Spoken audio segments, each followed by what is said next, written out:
to Howard's family and to many friends and neighbors who knew Howard. I wanted to be here today, and I wanted to be here today because of Howard. There are just a few things I want to say about Howard without eulogizing him. His pastor's going to do that. But when Howard was ill and his health challenges were causing him to decline, I would sympathize with him. But just this past year, I had cancer also. They removed a tumor from the right side of my face, and a nerve called the parotid nerve was infected with cancer. I looked like I had a stroke because my face was realigned. But when that happened to me, before I sympathized with Howard, after I was stricken, I could empathize with him. I knew exactly what he was going through. It caused me a lot of grief. Because Howard was genuine in his relationships. I was his across the street neighbor, my wife and I. It didn't take me long to know that he was not pretentious. He was genuine, and that means a lot when you're genuine in your relationships, because people can read you. Howard was friendly in spirit. He was concerned without being nosy. And he was helpful without ever having to be asked. Howard gave me so many things, offered so much help. I was ashamed because I never had anything to return. But because he was friendly, because he was concerned, and because he was helpful, he was a very endearing person in my judgment. There are 12 words that I want to use in our close to describe Howard. 12 words. The very best friend any person could ever hope to have. The very best friend you could ever hope to have was Howard Grun. Thank you very much.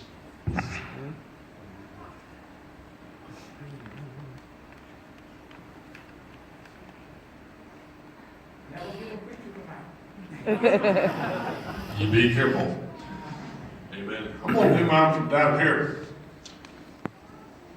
Howard was my brother-in-law. Not only he was my brother-in-law, he was a very, very dear friend. My daddy almost told me, he said, son, you'll have about 5 friends in life that you can count on for anything. Time's now before.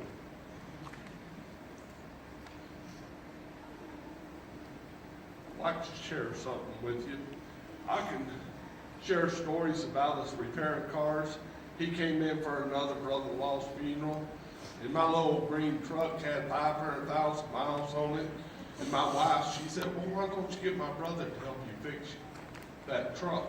I said, I can't afford the windshield. Some of you know the story. One day the water pump wouldn't fit, but it did fit after he threw the water pump through the windshield. My brother-in-law, he's amazing. Amazing man. I know he loved his wife without a shadow of doubt. And I know he loved Frank and Susan without a shadow of doubt.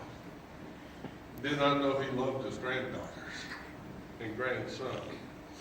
That's kind of hard to do, but without a shadow of doubt. But I'm going to share something with you. Yesterday, we went down to pick up the remains of my brother-in-law down at the mortuary. Ooh, it was tough. It was tough. But I pastored a church out on the north side of Fort Worth, Texas, about 16 years ago. One day a little boy walked in my church and said, right here where this little boy is sitting. That little boy got miraculously saved that day. Gave his life to Christ. He was 7, 8 years old. His name was Doug. At night, he brought back his mom and daddy, and I was able to baptize the boy. And the next Sunday, Doug was sitting here, and Cindy was sitting here. Cindy got saved, his older sister.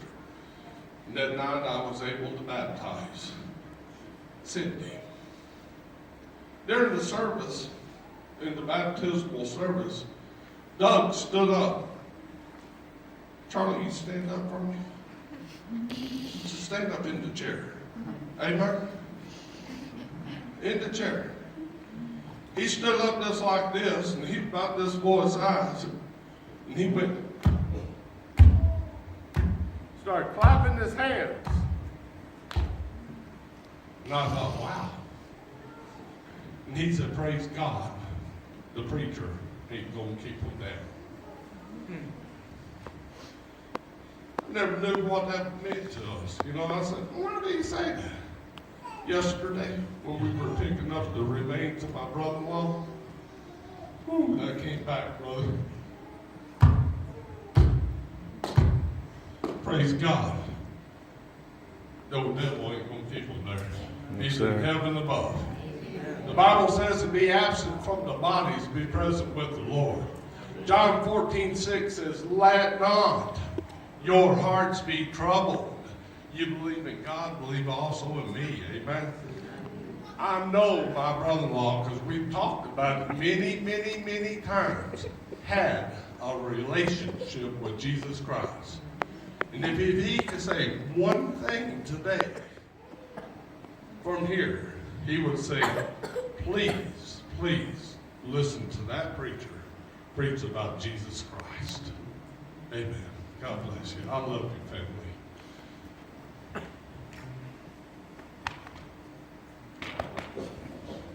A couple months ago, I was able to come down and have a conversation with Dad.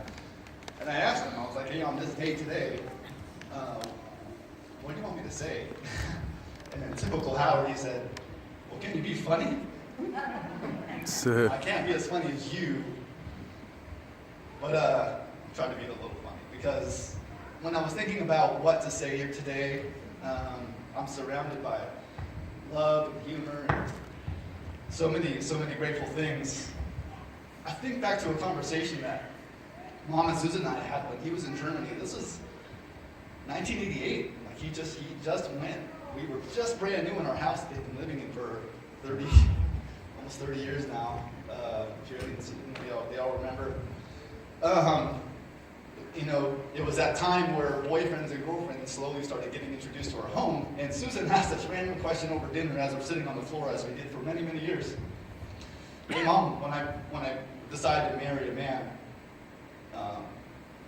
would you care if he was black? It was just a random question. My mom was like, if you marry a man, I only have one requirement. That he have heart. That he have heart like him. Amen. I didn't know what that meant. I was 10 years old. But I remember it so vividly. And then, it was so funny because when a Valentine's Day would come around and I get a card with a heart on it, that's different than the physical heart, but not really. And so when I think about Howard and his generous heart that the pastors just spoke of, I remember it started to come to me as I aged that, well, I want to have a heart like that too. Amen. So, excuse me. I'm going to bust this for 4 minutes, by the way, so prepare yourselves for that. So, Howard came back from his last tour in Germany and was able to retire and be home with us. He brought back a coffee mug. I don't know, it was one of the older things that I've seen, but it's where his toothbrush sat for so long, and I admired it because, You guys are going to wonder where this is going, but it's going to get funny here in a second. But the quote on the coffee mug says, anything worth doing is worth overdoing, right? Again, one of those things that as I was maturing, I was wondering what that meant. But then I heard it in a movie, and it was a military movie, and him being a military man, and me wanting to go into the military, and that's what I thought about it. You know, if you're going to do anything, do it with so much enthusiasm and so much effort that you kind of make it your own. And so when I joined the Air Force, I asked, can I have the coffee mug? And he says, of course, because the tower already has a big heart. I don't know if the coffee cup meant something to him, but he gave it to me. So I had that, and I've kind of lived that ethos. If anything worth doing is worth completely overdoing, right? Don't try not to do anything in moderation. So, you know, as the years go by, I think about the relationship that I had with my dad. And, you know, he and I, we didn't agree on a lot of things, but there's one thing that we could definitely agree on, and that was coffee. Right? My best friend right there sells coffee, and I'm like, man, if I wasn't doing what I'm doing, maybe I'd sell coffee. Because even though we didn't agree on a lot of things, we would always sit down for a cup of coffee. Right? So one day, randomly, I asked him about the mug. He asked me about the mug. And it would usually start in a conversation on something we didn't agree on, right? He was in the Army for 20 years. I joined the Air Force. He was a Cowboys fan. I was the other team. Right? Right? So, but I asked him about the cup, and I was like, hey, that quote, Dad, I got to tell you, that's gotten me many places. I had a really cool career and a really hard job in the Air Force, and I thought about that quote every time that it got hard. Anything worth doing is worth overdoing. He was like, son, there's a reason that coffee cup is so big. If you're going to have a coffee, have a big old cup of coffee. That's all it meant. So when he told me to be funny, I think about that thing that had me say for a good long time. So when we're done here and we're right back there, please come have a cup of coffee with me on Isaiah's Tower. Amen. I like podiums. I feel important.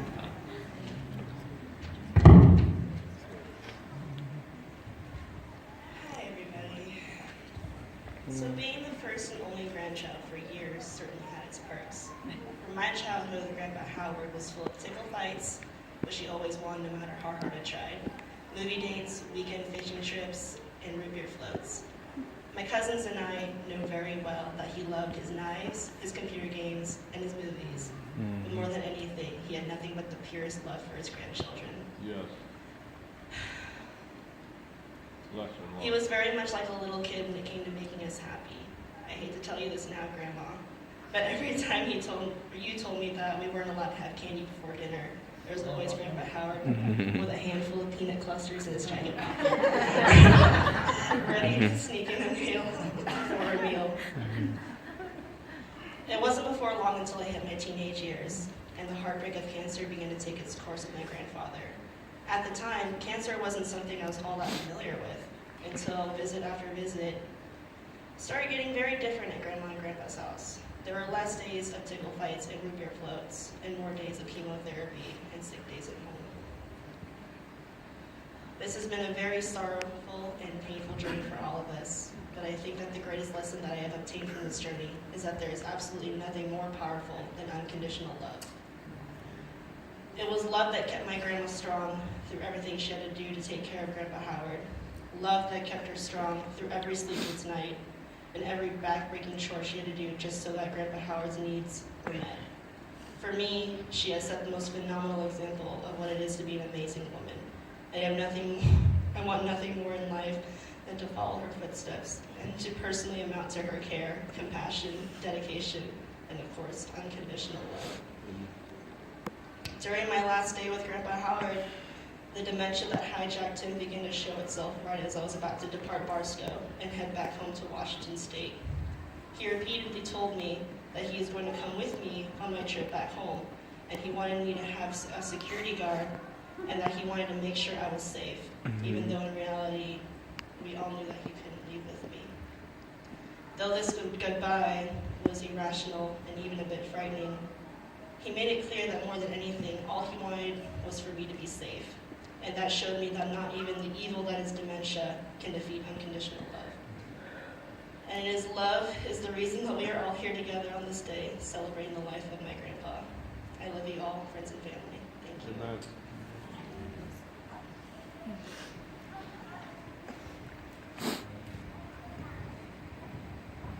I just need the podium because I'm so short you guys won't see me unless I'm standing up. And also because when I'm nervous or sad or uncomfortable, I blurt things that are completely inappropriate. And my Uncle Pete is a delicate flower. He's very shy and blushes, and I don't want to embarrass him. I have a script.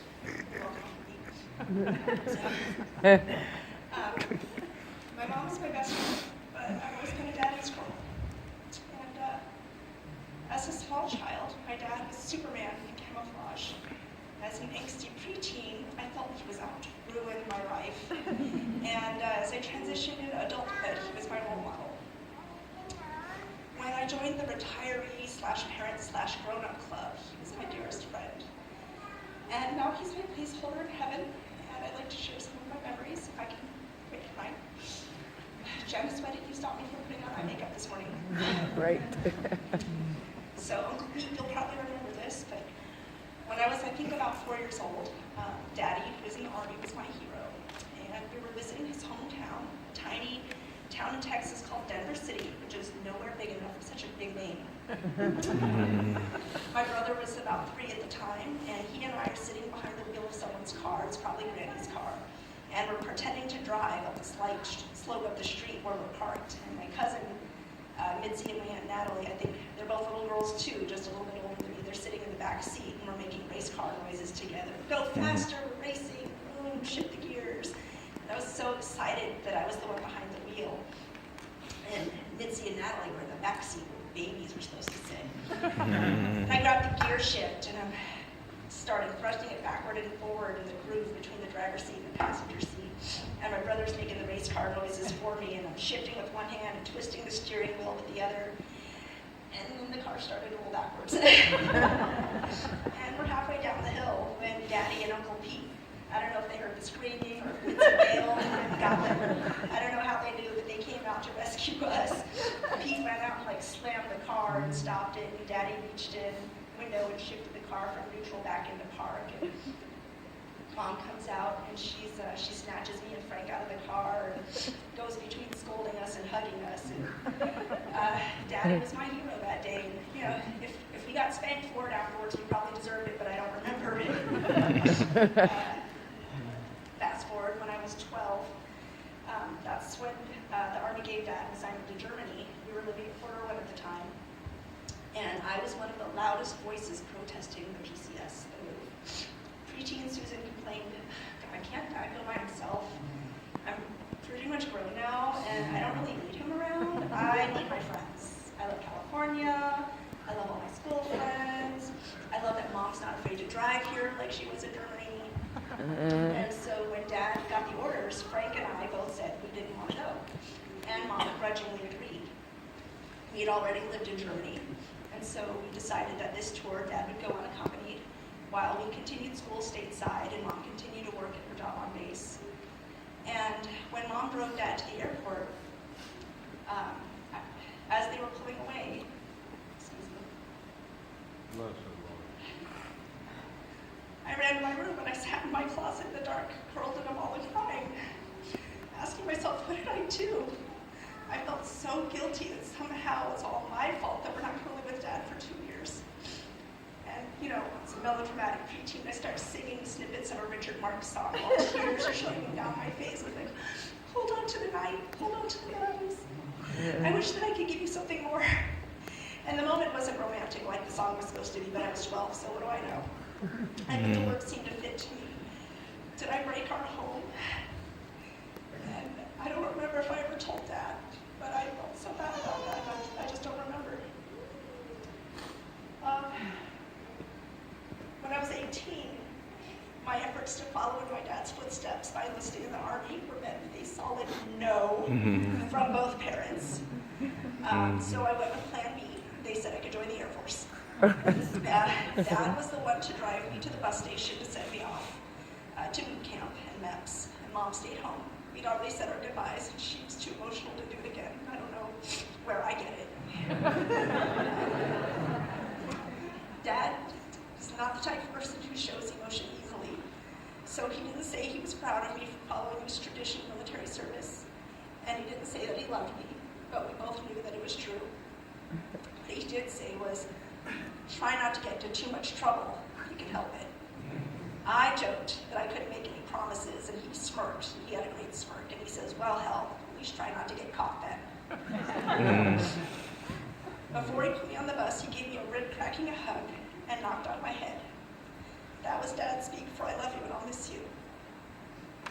He didn't say those words often, but he showed me every day through his actions. I was both eager to leave and sad. So many people didn't think that I had what it takes to be in the military. But Dad never expressed any doubt in my ability to do anything, except possibly my smart mouth comments to myself. If I cried once I got on the bus, I don't remember. As a couple of years ago, I could proudly say that I was retired after 20 years of military service, just like my father. I was tempted to go and buy us little matching retiree hats with the pins so we could sit drinking coffee together, with our dorky hats. Chad and I and the kids came to Barstow to visit, and Dad had just grudgingly gotten in the car with Mom so they could take Connor and Grace to Chuck E. Cheese for lunch. For lunch, games, a lot of spoiling, while Chad and I worked on college homework. I say grudging, but I know that inside Dad was secretly excited to be a kid again, because my father, the strongest man I have ever known, was dying. Dad was only 61 at the time, but his body was ravaged by Parkinson's disease, diabetes, and stage 4 liver cancer that we recently learned had spread throughout his other organs and his bones. He couldn't travel very far from home and rarely left the house. We lived 3 hours apart, but I came to visit as often as I could to help around the house, figure out medical bills, and infuse Dad with shots of what Mom likes to call vitamin C and G. Connor and Grace. We were trying to act normal, hence the post-trip church to eat crappy pizza and exchange tickets for cheap plastic prizes. And in case anyone had any doubt about Dad not liking Chuck E. Cheese, he always had more tickets than anyone. He was a little bit repetitive about it. He said it was for the kids. Connor and Grace, they didn't know how to act. They knew that time with Grandpa was limited, and it was hard for them. So I asked them to act normal, whatever that was. When the kids went to bed, Dad and I would rewatch his favorite science fiction movies, and I laughed at his jokes, even though I'd heard them all before. We continued the long-running Star Trek debate, Kirk or Captain Picard. It's Picard. But that time he picked Spock, even though that wasn't even part of the original debate. But whatever, I let him have it. Okay, he won that time. And he wanted to celebrate his victory with a Diet root beer float. Dad didn't want pity. He was slow to move, but he didn't want help. All he wanted was time with his family, especially the grandkids who helped him forget about his worries. And all I wanted was more time with my daddy, even if it was spent watching Star Trek again and again. If I've ever wanted anything else more in my life, I don't remember. The last months of his life were hard for everyone. He struggled with dementia, adding insult to the injury of his illness. Despite his anxiety and memory problems, though, he never forgot to trust in God. When hallucinations plagued him, he would command them, leave in Jesus' name. When he didn't even remember who he was, the one thing he could remember was the Lord's Prayer, and he would recite it fervently. He'd hold my hand and recite it with me. So the memories are hard, but I will not forget. I won't let myself forget, and I'll never forget you, Daddy. I'll always remember. Thank you for coming today.